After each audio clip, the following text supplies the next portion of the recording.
영국 성공회의 캔터베리 대주교인 윌리엄 템플은 예배란 하나님을 향한 전인격적인 복종이며 또 예배 가운데 드려지는 경배는 인간이 할 수 있는 가장 위대한 경험이다라고 말했습니다. 오늘 본문은 요한이 환상을 통해서 천상의 모습과 또 그곳에서 드려지는 예배의 모습을 담고 있습니다. 요한은 유배된 밤모섬에서 하늘의 열린 문을 보았고 또 나팔 같은 소리로 나팔 소리 같은 주님의 음성을 듣고 하늘로 올라갑니다. 그곳에서 천상의 보좌를 보고 또 보좌에 계신 이에게 예배하는 모습을 보게 되죠. 일상에서 천상을 경험한 것입니다. 우리가 가보지 못한 그 천상의 예배를 미리 경험한 것이죠. 요한은 오늘 말씀을 통해서 그 경험을 저희에게 설명하면서 우리가 이 땅에서 어떻게 하나님을 예배해야 하는지에 대해서 도전하고 있습니다. 먼저 1절에서 4절까지 말씀을 함께 읽도록 하겠습니다. 1절에서 4절까지 말씀을 함께 읽도록 하겠습니다. 시작. 2일 후에 내가 보았습니다. 보십시오. 하늘에 열린 문이 있고 전에 내가 들은 그 음성 곧 나팔 소리같이 음성이 말했습니다. 이리로 올라오너라. 그러면 내가 이후에 마땅히 될 일들을 내게 보여주겠다. 나는 순식간에 성령에 사로잡히게 됐습니다. 보십시오. 하늘에 보좌가 있는데 그 위에 누군가 앉아 계셨습니다. 그 앉으신 이는 벽옥과 홍옥 같고 무지개가 보좌를 둘러싸고 있는데 그 모습이 에메랄드 같았습니다. 또 보좌 둘레에는 24개의 보좌가 있고 그 보좌에는 24명의 장로가 흰옷을 입고 머리에 금 면류관을 쓰고 앉아 있었습니다. 아멘. 이 첫 번째 도전은 예배의 중심에 하나님의 보좌가 있는가라는 도전이죠. 오늘 본문은 2일 후에라는 그 시간적인 배경으로부터 시작됩니다. 언제입니까? 7교회를 향한, 이 땅을 향한 7교회를 향한 예수님의 말씀을 기록한 이후에를 의미하죠. 그 후에 요한은 하늘의 열린 문을 봅니다. 그리고 나팔 소리 같은 주의 음성, 이리로 올라오너라 라는 주의 음성을 듣죠. 사랑하는 성도 여러분, 하늘문이 열리는 경험을 해보셨는지요? 성경은 모두 세 곳에서 이 하늘문이 열리는 사건에 대해서 기록하고 있습니다. 첫 번째는 에스겔서 1장에 이 바벨론 포로로 끌려갔을 때입니다. 그발강가에 있는 포로들 가운데 있는 에스겔에게 하늘문이 열렸고 에스겔은 천상의 예배로 초청받죠. 둘째는 예수님께서 세례를 받을 때입니다. 그때 하늘이 열리고 비둘기 같은 형상으로 성령이 예수께 임하심을 말씀하고 있습니다.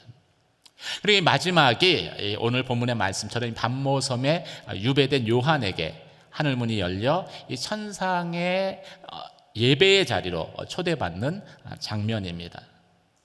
하늘문이 열리는 순간 이 사도 요한은 성령에 사로잡히게 되었고 천상의 성전으로 들어갑니다. 사랑하는 성도 여러분, 하늘문이 열려야 보좌를 볼 수 있습니다. 저는 여러분이 기도하는 가운데 또 말씀을 깊이 묵상하는 가운데 여러분의 그 눈이 열려 마음의 문 또 영안이 열려서 하늘문이 열리고 또 그 가운데 하나님의 보좌를 경험하는 은혜가 있기를 주님의 이름으로 축원합니다. 이 보좌를 경험하게 되면은요, 하나님의 보좌를 경험하게 되면 하나님의 통치와 다스리심을 확신할 수 있습니다.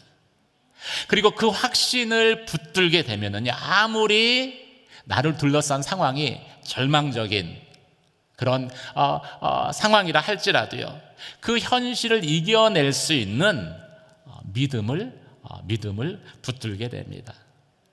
두려움을 이겨내게 됩니다. 그리고 소망을 품을 수 있게 됩니다.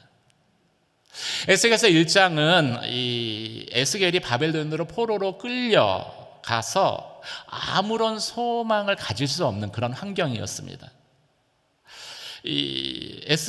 바벨론은 당시의 강국이었어요. 이 당시의 강국이었던 이 바벨론을 대적해서 이길 수 있는 어떠한 국가도 존재하지 않았기 때문입니다. 절망적인 상황이죠. 그런 상황 가운데 하나님이 하늘 문을 열어서 천상을 보게 하신 것입니다. 하나님은 우리가 두려움에 사로잡힌 그곳에, 절망에 빠져 있는 그곳에서 하늘 문을 열어서 천상의 보좌를 보여주시는 분이십니다. 그 하나님을 만나는 저와 여러분 되시길 주님의 이름으로 축원합니다.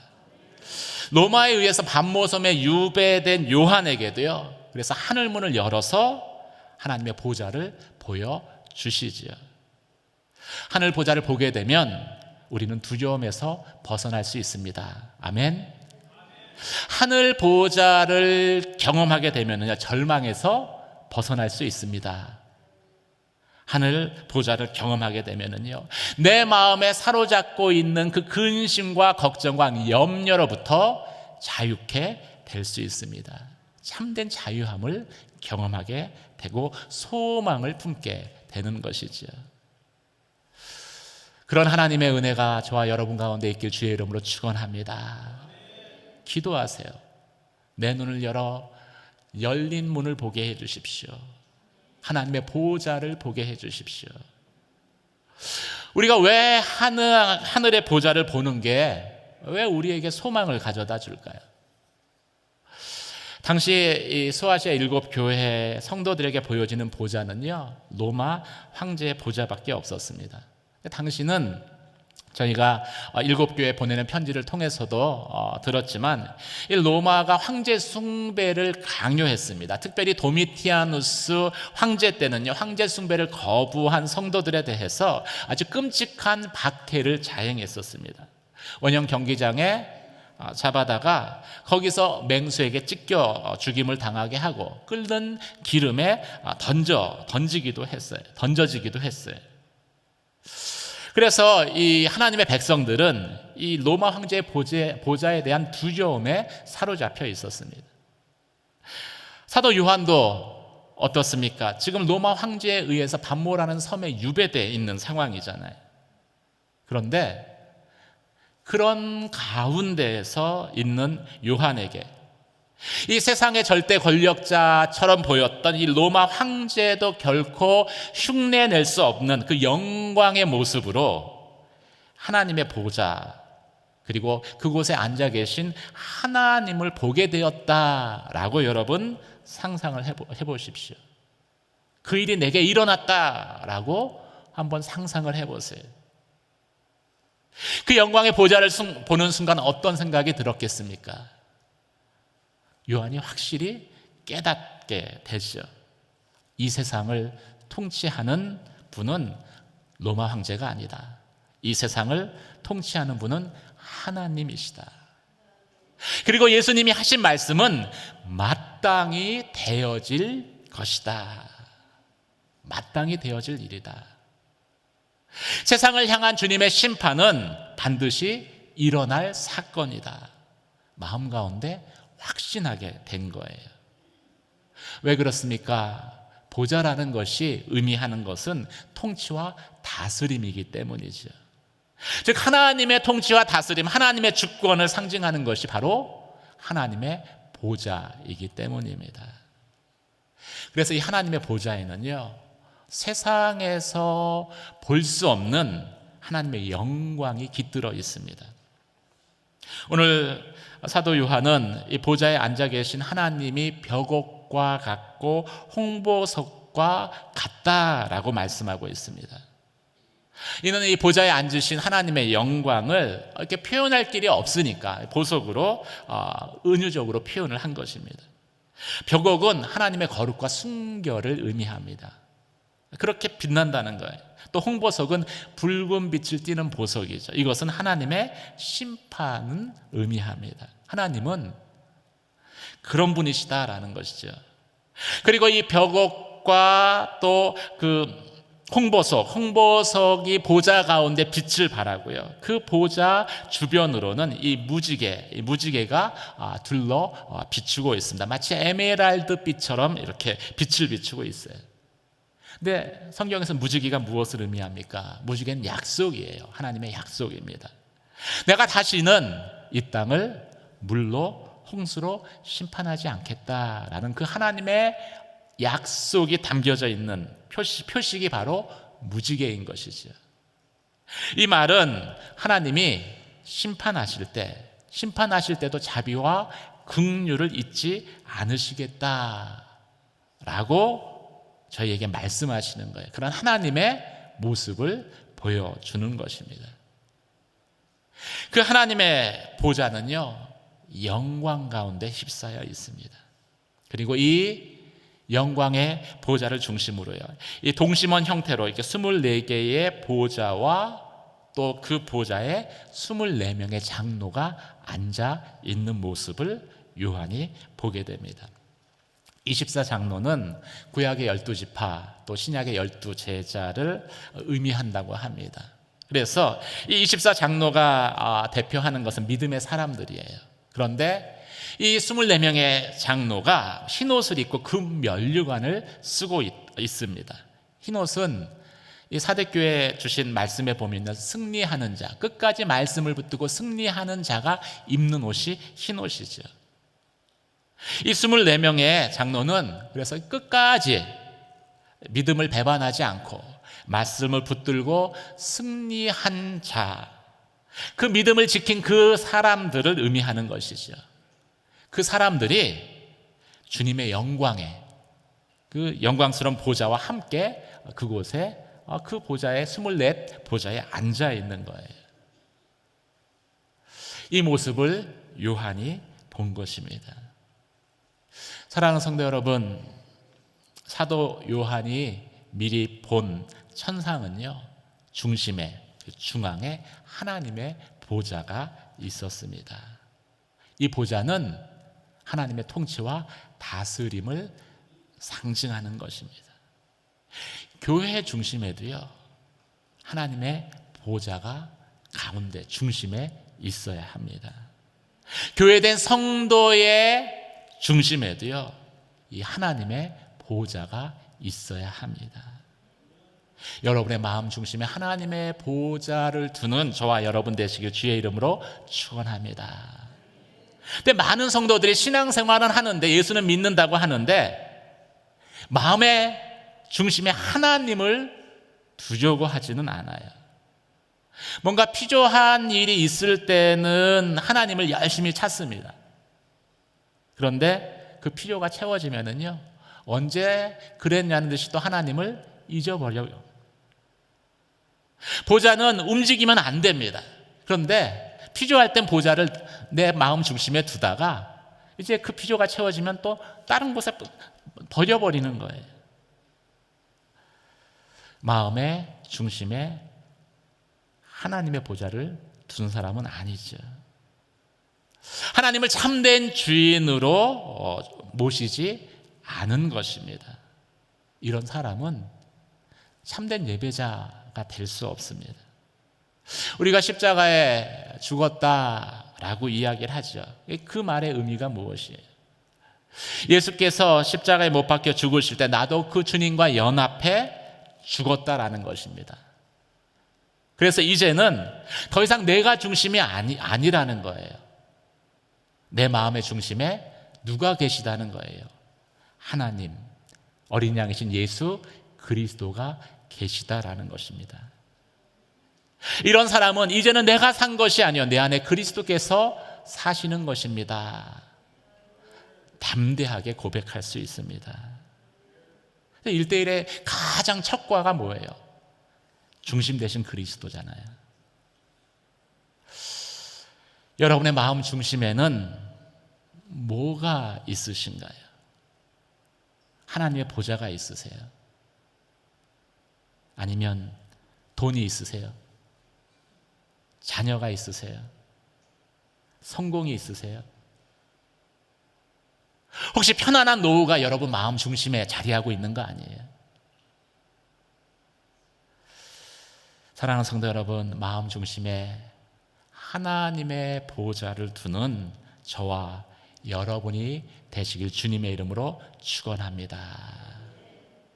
예배의 시작은 내 마음 중심에 내가 아니라 나를 위해서 죽으신 어린 양 되신 예수 그리스도를 두는 데 있습니다. 여러분의 마음 중심에 하나님의 보좌를 두는 저와 여러분 되시길 주님의 이름으로 축원합니다. 이 마음 중심에 하나님을 두면은요, 이 보좌로부터 비로소 예배가 시작된다고 말씀하고 있습니다. 5절에서 11절까지 말씀을 한 절씩 저와 여러분이 교독하시겠습니다. 보좌로부터 번개들과 우르릉 거리는 소리들과 천둥 치는 소리가 나고 보좌 앞에 7 등불이 타오르고 있는데 이것은 하나님의 7 영입니다. 또 보좌 앞에는 수정처럼 맑은 유리 바다와 같은 것이 있고 보좌 가운데와 보좌 둘레에는 앞뒤로 눈이 가득한 4 생물이 있습니다. 첫째 생물은 사자처럼 생겼고 둘째 생물은 송아지처럼 생겼고 셋째 생물은 사람의 얼굴처럼 생겼고 넷째 생물은 날아가는 독수리처럼 생겼습니다. 각각 6 날개를 가지고 있고 날개 둘레와 안쪽엔 눈들이 가득합니다. 그들은 밤낮 쉬지 않고 말했습니다. 거룩 거룩 거룩 전능하신 주 하나님, 전에도 계셨고 지금도 계시고 이제 오시는 분이십니다.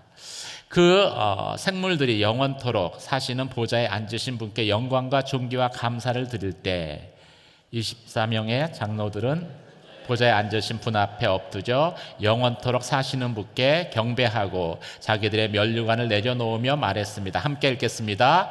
주 우리 하나님이시여, 영광과 존귀와 능력을 받으시기에 합당하십니다. 주께서 만물을 창조하셨고 주의 기쁘신 뜻을 인해 만물이 존재했고 또 창조됐습니다. 아멘. 이 보좌로부터 나오는 번개와 음성 우레소리는 이 시내산에서 이 하나님의 이스라엘 백성들을 만날 때 나타나는 현상과 동일하죠. 이 하나님의 임재가 이런 형태로 나타난 것입니다. 요한도 이 하나님의 보좌로부터 나오는 번개와 음성 우레소리를 듣죠. 그리고 그 하나님의 임재 가운데에서 이제 여러 천상의 존재들이 하나님을 중심으로 둘러서서 예배하는 장면을 보게 됩니다. 그때 요한의 시선이 보좌로부터 보좌 앞으로 서서히 이제 옮겨지죠. 보좌 앞에는 뭐가 있습니까? 7 등불과 수정과 같은 유리 바다가 펼쳐져 있었습니다. 7 등불은 7 영입니다. 하나님을 도와서 피조물들을 감독하고 판단하는 하나님의 영이 등불이죠. 이 등불이 항상 켜 있다라는 거예요. 이것은 무엇을 의미하겠습니까? 하나님이 항상 우리를 살피시고 인도하신다는 것이지요. 하나님은 이 땅에 고난 가운데 있는 교회, 또 환난 가운데 있는 성도를 살피시고 인도하시는 분이십니다. 이 7 등불이 켜 있는 그 다음에 이어서 4 생물이 요한에게 목격됩니다. 이 4 생물은 보좌 주위를 이렇게 둘러싸고 있는 거예요. 그리고 이 4 생물의 앞 뒤에는 눈이 가득합니다. 이는 하나님을 대신해서 피조물 전체를 감찰하고 있는 것을 의미하는 것이죠. 이 4 생물의 모양이 그런데 각각 달라요. 사자, 송아지, 사람, 독수리 같은 형상을 하고 있습니다. 이 각각의 그 모습은요, 각 종류의 우두머리를 나타내는 것입니다. 사람의 모양을 했다라는 것은 이 피조물의 우두머리이죠. 또 독수리는 날짐승의 우두머리를 나타냅니다. 사자는 맹수의 우두머리를 나타냅니다. 소는 가축의 우두머리를 나타냅니다. 그래서 이 4 생물은요, 이 피조물 전체를 대표하는 그러한 생물들도 천사들이다라고 성경은 말씀하고 있습니다. 이 4 생물, 이 천사들이 6 날개를 가지고 있어요. 그리고 이 보좌를 동서남북으로 에워싸면서 이들이 무엇을 하고 있습니까? 밤낮 쉬지 않고 하나님을 찬양하고 있습니다. 두 번의 찬송은요, 하나님께 찬양을 합니다. 그 다음 두 번은 어린 양께 찬양을 합니다. 그리고 마지막 찬송은 하나님과 어린 양 모두에게 찬송을 드립니다. 거룩하다, 거룩하다, 거룩하다. 이 네 생물에 드리는 이 찬양의 예배는요, 밤낮 쉬지 않고 계속된다라고 말씀하고 있습니다. 천상에서 드려지는 예배이죠. 천상에서 드려지는 예배는요, 그래서 24시간 365일 쉬지 않고 드려지는 예배입니다. 근데 저희가 천국을 갈 거잖아요. 근데 천국 가서 여러분들이 낭패 당하지 않으려면요, 천국에서는 24시간 360일 예배가 계속 드려지기 때문에 이 땅에서도 여러분 예배할 때요, 빠지지 말고 예배 드리셔야 됩니다. 사랑하는 성도 여러분, 주일 예배 빠지지 마시길 주님의 이름으로 축원합니다. 매일매일 빠지지 말고 큐티하세요. 이게 잘 연습이 돼야지 천국 가서 적응하기가 쉬울 거예요. 들락날락 예배도 드렸다 안 드렸다, 말씀 묵상도 했다 안 했다, 기분 좋으면 하고 기분 나쁘면 안 하고, 천국 가서 적응이 힘들어요. 이렇게 24시간 360을 계속 예배를 드린다라는 게 무엇을 의미하겠습니까? 예배를 받으시는 그 하나님이 24시간 360을 쉼없이 예배를 받기에 합당하신 그런 분이신 것을 보여주는 것입니다. 나타내는 것입니다. 이 요한에게 천상에서의 예배의 모습이 계속해서 보여집니다. 그렇게 이 네 생물 천사들이 하나님께 찬송을 하며 예배를 드리는데, 그 가운데 24장로가 하나님을 경배하는 모습이 보이죠. 네 생물이 예배하는 가운데 24장로의 예배 모습이 보입니다. 24장로는 구속받은 하나님의 백성들이라고 제가 말씀을 드렸습니다. 그래서 이 24장로가 드리는 그 예배의 모습은요, 구원받은 우리 성도들이 이 땅에서 드려야 하는 예배가 어떠한지를, 그 예배의 클라이막스가 무엇인지를 저희에게 잘 보여주고 있습니다.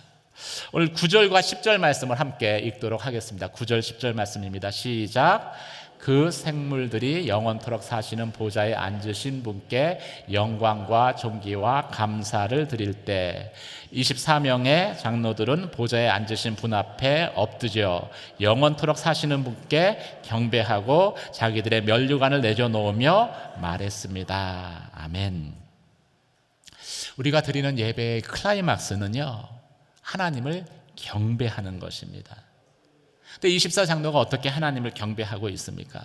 천사들이 찬양하고 감사할 때, 즉 예배하고 있을 때 그들이 엎드려서 하나님을 경배합니다. 그런데 엎드린 다음에 무엇을 하나요? 자신의 면류관을 내려놓고 보좌에 계신 그분께 그 면류관을 드리는 행위를 하죠. 이게 경배입니다. 24장로가 천상에서 드렸던 경례의 방식은요, 자신이 쓰고 있는 면류관을 벗어서 하나님께 드리는 것으로 표현되어지죠. 이게 무엇을 의미하겠어요? 내가 스스로 영광을 취하지 않겠다라는 고백입니다. 내가 하나님 앞에서 스스로 나를 높이지 않겠다라는 결단입니다. 사실 이 면류관은요, 금으로 된 면류관입니다. 이 면류관은 이 땅에서 믿음의 선한 싸움을 싸운 사람들에게 잘했다, 착하고 충성된 종아, 내가 말씀을 끝까지 지켰으니 내가 너에게 상을 주겠다 하고서 주신 면류관이에요. 나에게 주신 면류관입니다. 그런데 하나님 앞에 예배할 때 그 면류관조차도요, 하나님께 돌려드리는 거예요. 이게 천상의 예배의 절정입니다. 예배의 클라이막스예요. 이 경배하는 모습이 무엇을 나타냅니까? 우리가 예배하는 그분이, 보좌에 앉으신 그분이 얼마나 위대하신 분이신가, 얼마나 높으신 분이신가, 얼마나 특별한 분이신가를 그 받은 면류관을 내어드림으로써 표현을 한 것이지요. 이게 예배의 핵심이에요. 경배의 핵심입니다. 오직 주님만이 영광 받으시기에 합당하십니다. 주님이 영광 받으신다면 나는 아무것도 아니어도 나는 괜찮습니다. 이게 하나님을 예배하는 가운데, 하나님을 경배하는 가운데 그 예배자들이 드리는 믿음의 고백, 신학의 고백인 거예요. 고린도전서 3장 6절과 7절 말씀을 함께 읽도록 하겠습니다. 함께 읽겠습니다. 시작. 나는 심고 아볼로는 물을 주었으나 자라게 하시는 분은 하나님이십니다. 그러므로 심는 사람이나 물 주는 사람은 아무것도 아니요 오직 하나님께서 자라게 하신 것입니다. 성경에 나오는 믿음의 사람 가운데 사도 바울만큼 자신의 삶을 철저하게 헌신한, 복음에 헌신한 사람은 발견하기 어려울 것입니다. 바울은 하나님 나라를 위해서 이 씨앗을 뿌렸습니다. 그런데 그 바울이 뭐라고 고백합니까? 씨를 뿌리는 사람이나 물을 주는 사람이나 아무것도 아니다. 자라게 하시는 분은 오직 하나님이시다. 이 모든 일은 하나님이 하셨다라고 고백을 하는 것이죠. 예배자입니다. 사랑하는 성도 여러분, 바울이 드렸던 이 고백이 저와 여러분의 고백 가운데에도 있기를 주의 이름으로 축원합니다. 한번 따라해 보세요. 주님만 영광 받으시기 합당하십니다. 나는 아무것도 아니어도 괜찮습니다. 이게 우리가 드려야 하는, 이 땅에서 연습해야 하는 천상의 예배예요. 열심히 섬겼습니다. 착하고 충성된 종이라고 면류관도 받았습니다. 그런데 주님 앞에 설 때는요, 나는 아무것도 아니었습니다. 이 고백이 있어야 되는 거예요. 그런데 그냥 그 조금의 열심과 또 의의를 내가 붙들고, 면류관 붙들고 그냥 주님이 이렇게 오시는데도 가만히 있는다라고 하면은요, 충성된 일꾼은 될 수 있어요. 하지만 천상의 예배자는 될 수 없는 것입니다. 사실 이 땅에서 인간이 하나님의 영광을 탈취해버리는 일들이 얼마나 많이 있습니까? 오죽하면 천국에서 예수님을 만났는데 주님이 손을 뻗어서 반갑게 이렇게 웰컴을 하시더래요. 얼굴 표정도 그냥 환하게 웃으시면서 잘했다 잘했다 하시더래요. 근데 그렇게만 하시고 자리에서 일어나시지를 않는 거예요. 그래서 물어봤더니 예수님이 이렇게 말씀하시더래요. 내가 보좌에서 내려오면 그 사이에 어떤 놈이 자리에 앉을지 몰라서 나는 일어날 수가 없단다. 사랑하는 성도 여러분, 하나님은 예배자를 찾으십니다. 우리의 드리는 예배가 그 천상에서 24장로가 24명의 장로가 하나님 앞에 드렸던 그런 예배가 되길 주님의 이름으로 축원합니다. 세상이 혼란스럽고 또 희망이 보이지 않을 때 여러분 기도하십시오. 하나님, 하늘문을 열어서 하나님의 보좌를 보게 해 주십시오. 보좌를 보는 순간에 우리는 하나님의 통치와 다스리심을 확신하게 될 것입니다. 그럼 아무리 세상이 혼란스러워도요, 아무리 주변 환경이 나를 어렵게 해도요, 우리가 소망을 붙들 수 있습니다. 하나님이 행하실 일들을 기대할 수 있습니다. 사랑하는 성도 여러분, 여러분의 마음의 중심에 하나님의 보좌를 두세요. 그러면 그 하나님의 은혜를 경험하게 될 것입니다. 주님의 보좌는요, 바라보는 뿐만이 아니라 우리가 나아갈 곳이기도 합니다. 그리고 보좌에 나아갈 때는요, 우리 면류관을 벗고서 나아가야 합니다. 여러분, 그 주님 앞에 나아갈 때에 여러분 안에 있는 교만을 버리시길 주님의 이름으로 축원합니다. 혹시 내가 열심히 했다라고 붙들고 있는 자기 자랑을 내려놓으시기를 주님의 이름으로 축원합니다. 그리고 중심에, 여러분의 마음 중심에 예수 그리스도만 두세요. 그러면 우리는 하나님 앞에 예배자로 서게 될 것입니다. 주님의 보좌는 한번 스쳐 지나가는 곳이어서는 안 됩니다. 그 보좌는요, 우리가 머물러 있는 곳이 되어야 해요. 주님의 보좌를 여러분의 마음 중심에 두시고, 그리고 보좌에 머무르는, 그래서 천상의 예배자로 변화되는 그런 하나님의 은혜가 저와 여러분 가운데 임하기를 주님의 이름으로 축원합니다.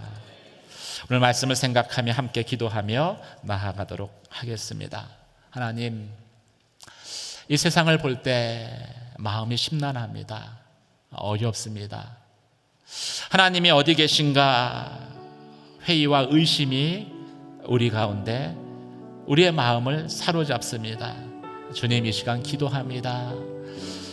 우리 눈을 열어 열린 하늘문을 보게 하시며 또 그 가운데 계신 주님의 보좌를 보게 하여 주시옵소서. 이 나라와 이 민족, 나의 가정을 하나님이 통치하시고 다스리심을 확신케 하여 주셔서 절망적인 상황 가운데에도 소망을 붙들게 하여 주시옵소서. 주님의 보좌 앞에 참된 예배자로 나아가기를 원합니다. 내 의를 버리게 하여 주시옵소서. 내 자랑을 버리게 하여 주시옵소서. 내 공로를 버리게 하여 주시옵소서. 오직 하나님만 높이며 나는 어찌 돼도 괜찮습니다 라는 믿음의 고백으로 참된 예배자로 주님 앞에 나아가는 저희들 되어지도록, 주님의 보좌 앞에 머무는 삶이 되어지도록 주님 역사하여 주시옵소서. 이 시간 함께 주여 한번 외치며 기도하며 나아가도록 하겠습니다.